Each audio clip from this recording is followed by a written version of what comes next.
Hey guys, Jay here, and disclaimer first, this is not going to be a build guide video or some sort of that.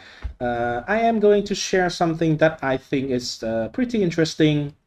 Not probably most people might not be like aware of it, even though it is already in the game. Well, personally, I will also rant a little bit about the thing that is going on the screen right here, which is my plan to go for the league start, my approach to the league start, basically things like that. But first, I think it's probably the most important and most interesting part of the video. The rest is going to be my rant, by the way.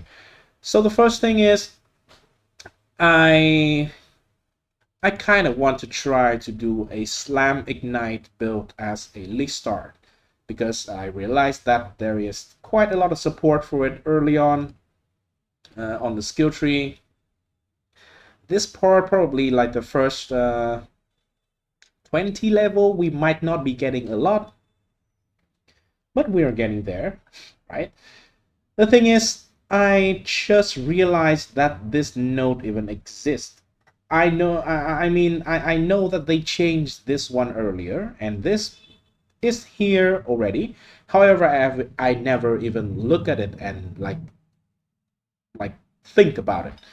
But now with all the buffs to melee skill, they all got a huge ass multiplier. This can potentially be just an additional 20% more damage, which is actually super strong. Hit stun through us dealing 50% more melee fire damage also is pretty strong for guaranteed a stun in a lot of cases. However, there's a skill in the game called Leaf Slam of Groundbreaking. This is a slam skill. This is a short dick version of leaf slam, so you do not jump far away, you can only jump a tiny distance. However, you have a lot more damage. There's also something special here. Damaging hits always stunned enemies that are on full life, and that is actually super good with this. Because if you think about it, right, when you're mapping, for example, or when you first do like a map boss, about like pinnacle and things like that, I don't actually care about them that much. But for mapping in general, the time that you inflict an ignite on an enemy with the slam or the hit, it is when they are on full life, like mostly, right? So yeah, it just worked very well together. So I think that is something that we can take into consideration when it comes to like for a slam ignite setup. The skill again have 660% of base damage. That is like on the top end of the multiplier that the slam skills are having. It probably is somewhat equal to like a Sunder uh, ground slam of earth breaking or something like that is also like around 600%, but anything above 600% is on the top end of the multiplier that we can have from the skill. Yeah, we lose to like also the touch of god, right? That is 1000%, but that is a skill that can only be at most 5 links, so yeah, it deserves 1000%. Yeah, so leaf slam of ground breaking, probably something that is going to be very smooth for mapping. And if you don't believe me, right, I will show you a clip from someone else here. This is Asmodeus' clip. The Gorilla Slam, that is another reason to use the skill, by the way, is a awesome MTX. But most importantly, the feel, the feel that you are getting on a decent setup is going to be insane, right? This is not a league start setup, by the way, but you can imagine the insanity that you can inflict on maps with this. I mean, it looks super good, right?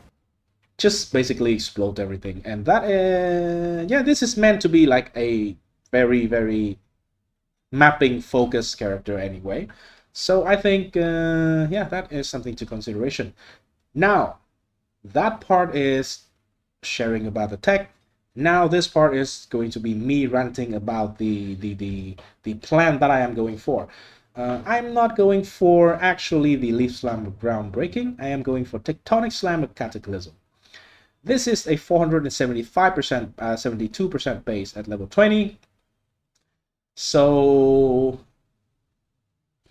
if you have like 10 endurance charges, for example, right? The skill is going to consume all those 10 endurance charges. It is going to give you 100% more area of effect because there's 10 charges times 10 and 200% more damage. That is more multiplier to this multiplier. This multiplier is already close to 500, which is not the highest, but the built-in multiplier on the skill is absolutely massive. The drawback is it consumes all of your endurance charges, and that has some synergy to the Juggernaut class, because it is the class that is the easiest for you to actually gain endurance charges. You can just get from here if you get hit recently, and for a character that have like mostly armor, no evasion anyway, so probably you will be getting hit and you will gain endurance charges.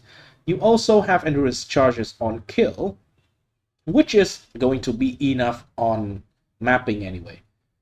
So yeah, you also have endurance charge when you stun enemy here. So basically you have a lot of sources of regaining the endurance charges very, very quickly. And also, because the skill consumes all the endurance charges, we need to have a little bit of a downtime between attacks to wait for the endurance charges to return, basically. And that means I think the best way is not going to be spamming the skill for damage. It is going to be like slam once and then just move around, right?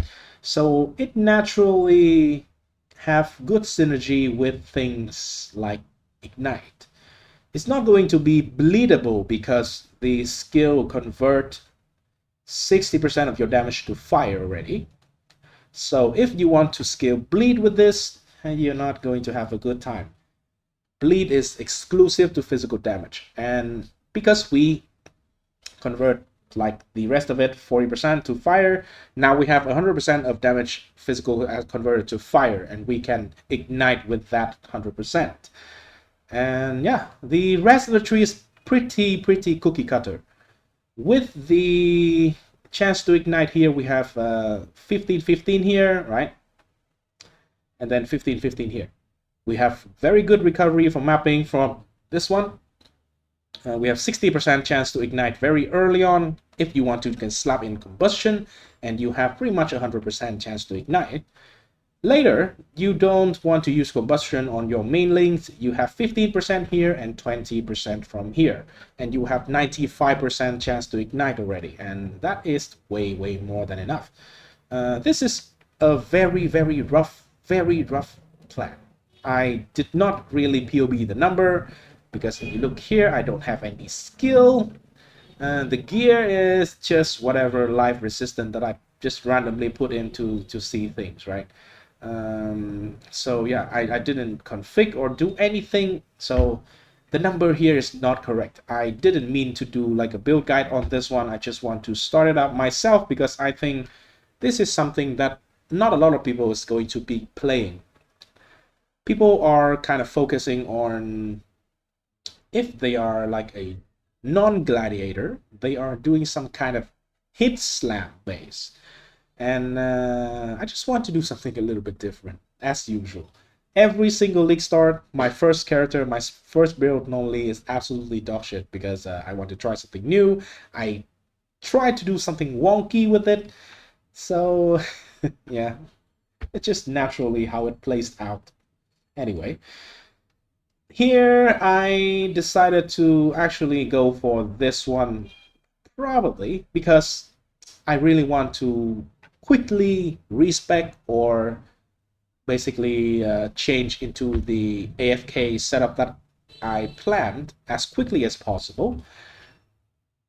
And that required me to do map efficiently. And so I think an ignite proliferation is kind of very, very good for mapping in general. So yeah, that is going to be what I am planning for. Um, if someone is interested in the POB, well, pretty much this POB only have this skill tree. We also have chill in here for mace, which is nice. This is the exposure. Yeah, not much. Convert.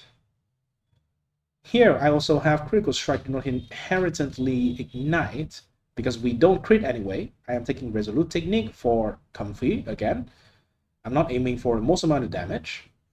Increased damage with hits against ignite enemy. This one is going to help with inflicting stun on an already ignited enemy. And also it will help with cruelty support, for example. It will help with fortify, because we are getting fortification from here. So the hit damage actually affect the amount of fortification you are having, the effect of cruelty, things like that. So I'm not going to be using things like deadly element, but I am going to scale the hit damage a little bit as well to benefit something from it, because we are needing the stun for a more multiplier to the damage, right? So yeah, that is just very, very straightforward. I think this build is very straightforward. There's nothing really like super complex about it. You just go ahead, path out, go one way swoop to the top, and then you finish the last ones in here. And yeah, just like that. There is no like complex leveling skill tree. Literally what you see here, you come out, you get here, and you come out here. Grab the stuff on the way where you go through. The only thing that I think you should not get early on is the mace nodes here, because you probably want to keep your leveling weapon as diverse as possible, because you might not be able to find a good mace early on, but sometimes you pick up an axe, then yeah, that can be okay, or a staff. So just take the fire damage. Lay the last parts of the things that we are going to take is going to be the weapon related stuff, and then yeah, the rest of this one. So yeah, anyway, please leave a like and subscribe to the channel if you think this is somewhat interesting or helpful to you. Let me know what League Start build you are going to play. Personally, I am always an advocate for trying things that you like. League Start, I think, is part of the YouTube meta that is affecting the in-game meta, basically. Every single league, I have not had a good League Start ever. If you look back at my, like, I think the time I started to post a video is, no, it's not on league start of 3.23 Affliction. It is somewhere later in Affliction. But the point is, I have never, almost in my entire 13 years or something playing PoE, have a good league start. And I have always been enjoying the game. And I have sometimes make a lot of currency. It doesn't matter that much, to be honest. Sure, if you care about it, you should follow a very solid plan, but as a casual or semi-casual, with all the buffs to melee and not that big of a nerf to spells, I think pretty much everything is viable for League Start at this point. So yeah, it will just always get you to somewhere, at least like early red maps. That is when, you know, you really can feel the difference of a good and a bad build. But I think this league got quite a lot of power creep in the correct way, if that makes sense. For example, melee got buffed a lot in damage, but actually at the top end it doesn't. It is not that much in top end because you lose the buffs on the totem, which was super clunky but super good. Also, the change to rage is a damage buff, but is a speed nerf. You attack slower, and you also move slower, unless you actually invest into the rage mechanic. So yeah, all things together, I think just start something melee if you like melee. Just start something bow if you like bow. If just start something caster if you like caster. These are untouched doesn't mean they are bad. I mean, personally, I would try to go for this side of the tree because there's a lot of new things, shiny new toys is always my thing, right? Anyway, again, like and subscribe to the channel, and peace. Oh, also, I am going to be on a podcast named Fated with Capmaster OP, the host, Balomage, the co-host, and then Snoobay. Right? So he is going to be a completely other end of the spectrum compared to my approach to a League Start. He is like the one of the most devoted magic finding, loot finding person that you can find in POE. Well, I am way more casual. So, see ya.